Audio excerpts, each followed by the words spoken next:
the question is from a stage magician, and the question is, what is the nature of magic, or what is magic, or the wonder that it invokes? There are two theories.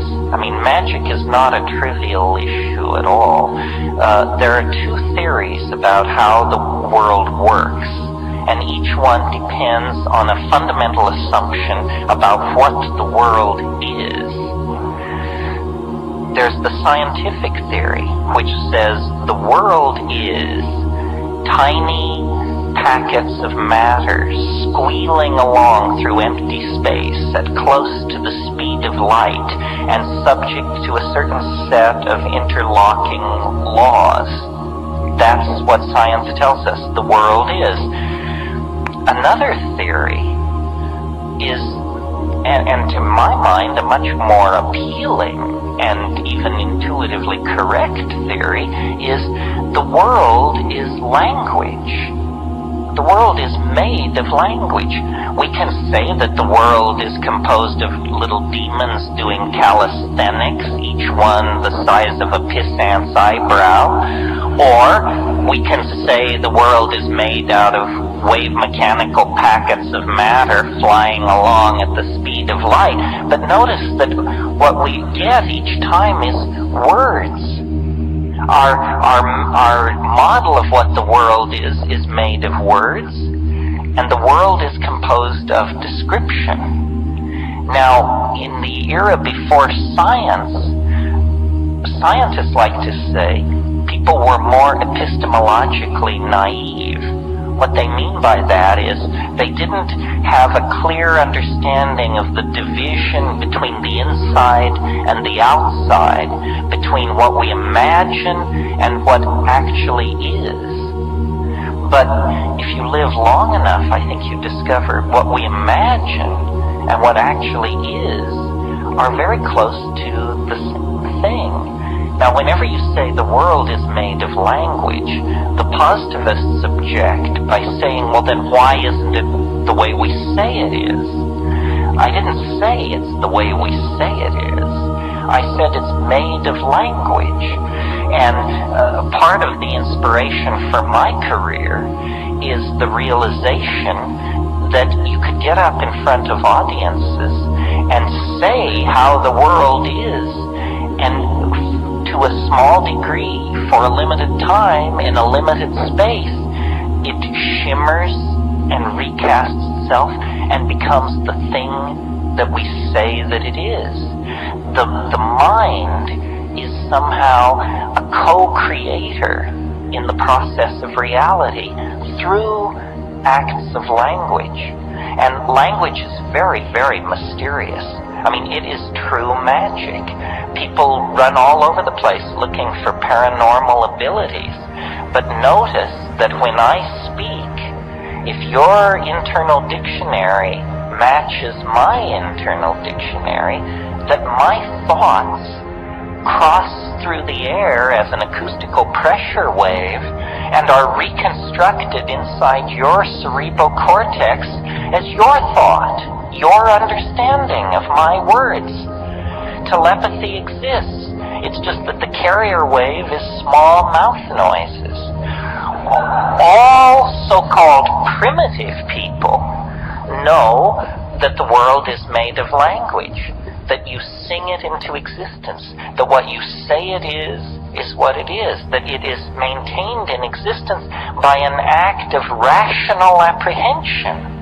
And it's only science which has taken this very weird approach and said, no, the world is somehow independent from the act of description. And this is not a situation where we have two separate points of view, both open-hearted and trying their best to work hard for you. Science carried out its analysis of nature to the point where it shot itself in the foot. Science carried out an analysis of nature that went to such depth that it discovered that nature doesn't exist except as an object of description. that there are no little objects winging their way through empty space. There is only a situation describable by multi-leveled fishy formula, and when you drop a mind into that situation, the fishy formula condenses out into a little particle which can be measured. Mind is necessary for the world to undergo the formality of existing. This is what quantum physics teaches. Unfortunately, this news has not reached the other sciences. This is a real failure on the part of science. You see, throughout the 19th century, physics was the paradigmatic science. It was the science everybody envied. It's not unusual in physics for theory and experiment to be congruent to 3 decimal points of accuracy. That just causes scientists to go wild. They love that when theory and measurement fall into congruency like that. And so everyone wanted to be like physics. Chemistry sought that, sociology, psychology, biology. Meanwhile, physics, pursuing the exploration of matter, broke through to a domain where matter ceased to be definable, ceased to even exist in any ordinary way, seemed to behave in incredibly strange ways. Time flows backward. Energy crosses barriers without ever going through them, by tunneling through them in some way. Modern biology is still afflicted with physics envy.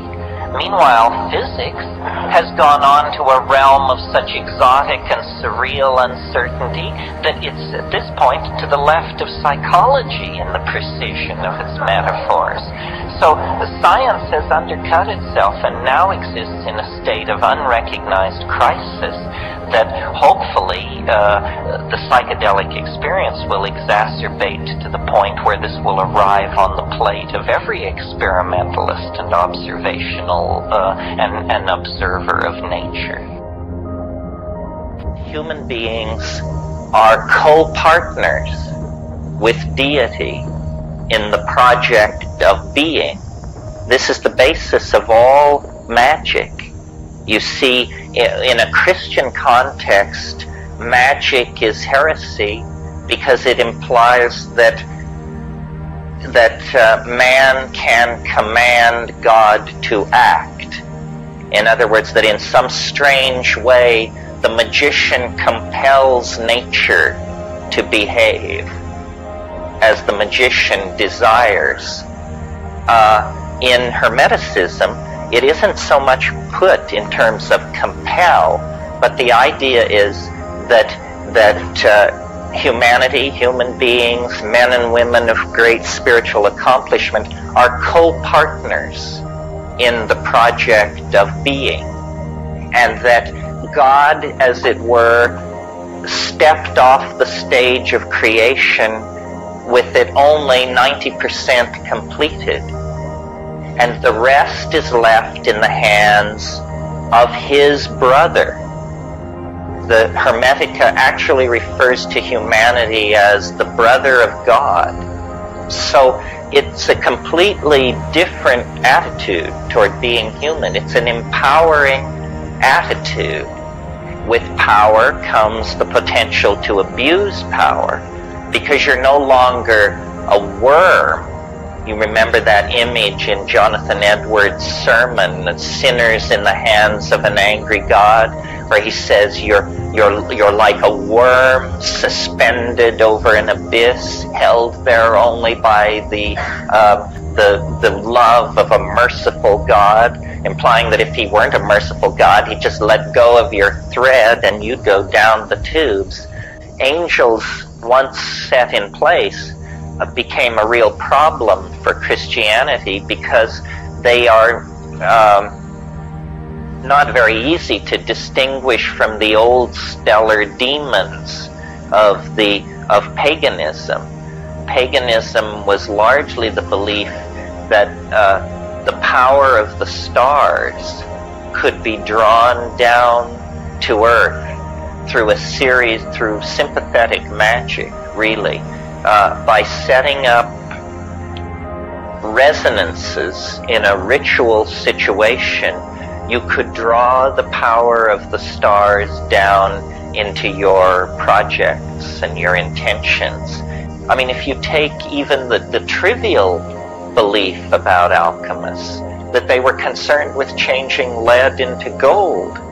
Of course, that isn't what it was about, but there were plenty of con artists running around on the periphery of these deeper scenes who were claiming they could change lead into gold. Well, in the 20th century, we routinely change lead to gold. You do it with neutron bombardment in particle accelerators. And of course, it costs far more to do it than the worth of the gold that you get out. But that really wasn't the point, was it? It was to prove that it could be done. Giordano Bruno and his school, he was a Franciscan monk who ended up being burned at the stake.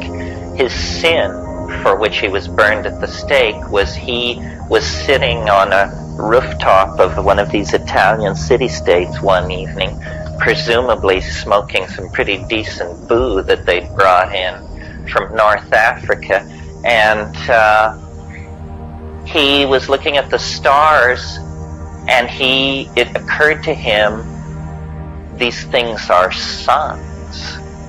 These little points of light are like the sun. Jesus Christ! And in a single moment, the universe became infinite.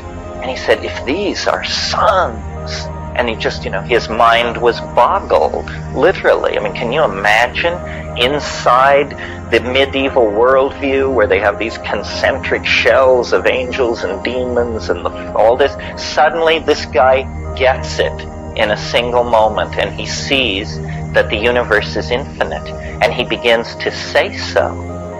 And this is against Aristotle. And the church just goes nuts, and they drive him out of Italy, and he has a whole bunch of adventures in England and other places. Eventually he makes the mistake of coming back to a place in northern Italy where he's betrayed by his patron, and he's burned at the stake for a point of view which all of us take quite for granted. Hermetic philosophy is based on what is called the Hermetic corpus. This is a group of books, the most important of which is called the Asclepius. And these books, most of them, were completely lost during the Middle Ages. At the fall of the Roman Empire, copies of these Hermetic manuscripts were systematically destroyed by enthusiastic Christian barbarians. And the Hermetic manuscripts were scattered, and they only survived then in monasteries in Syria and places like that. Well, I want to read you some of this stuff because it's very interesting, and it has a modernity that is astonishing. Here's a little passage on the imagination. If then you do not make yourself equal to God, you cannot apprehend God, for like is known by like. Leap clear of all that is corporeal, and make yourself to a like expanse with that greatness which is beyond all measure. Rise above all time, and become eternal. Then you will apprehend God. Think that for you too nothing is impossible. Deem that you too are immortal, and that you are able to grasp all things in your thought, to know every craft and every science. Find your home in the haunts of every living creature. Make yourself higher than all heights and lower than all depths. Bring together in yourself all opposites of quality, heat and cold, dryness and fluidity. Think that you are everywhere at once, on land, at sea, in heaven. Think that you are not yet begotten, that you are in the womb, that you are young, that you are old, that you have died, that you are in the world beyond the grave. grasp in your thought all this at once, all times and places, all substances and qualities and magnitudes together, then you can apprehend God. But if you shut up your soul in your body and abase yourself and say, I know nothing, I can do nothing, I am afraid of earth and sea, I cannot mount to heaven, I know not what I was, nor what I shall be, then what have you to do with God? Would that it were possible for you to grow wings and soar into the air. Poised between earth and heaven, you might see the solid earth, the fluid sea and the streaming rivers, the wandering air, the penetrating fire, the courses of the stars, and the swiftness of the movement with which heaven encompasses all. What happiness were that, my son, to see all these borne along with one impulse, and to behold him who is unmoved, moving in all that moves, and him who is hidden, made manifest through his works. But he who presents all things to us through our senses, and thereby manifests himself through all things and in all things, and especially to those to whom he wills to manifest himself. Begin then, my son Tat, with a prayer to the Lord and Father, who alone is good. Pray that you may find favor with him, and that one ray of him, if only one, may flash into your mind, so that you may have power to grasp in thought that mighty being. For thought alone can see that which is hidden, inasmuch as thought itself is hidden from sight. And if even the thought which is within you is hidden from your sight, how can he, being in himself, be manifest to you through your bodily eyes? But if you have power to see with the eyes of the mind, then, my son, he will manifest himself to you. For the Lord manifests himself ungrudgingly through all the universe, and you can behold God's image with your eyes and lay hold on it with your hands. If you wish to see him, think on the sun, think on the course of the moon, think on the order of the stars. Who is it that maintains that order? The sun is the greatest of the gods in heaven. To him, as to their king and overlord, and all the kings of heaven yield place. And yet this mighty God, greater than earth and sea, submits to having smaller stars circling above him. Who is it then, my son, that he always obeys with reverence and awe? Each of these stars too is confined by measured limits, and has an appointed space to range in. Why do not all the stars in heaven run like and equal courses? Who is it that is assigned to each its place, and marked out for each the extent of its course? And so forth. So it's a nature-oriented, celebratory, it glories in the exercise of the mind. It is not doctrinal, it is not pietistic. It is magical,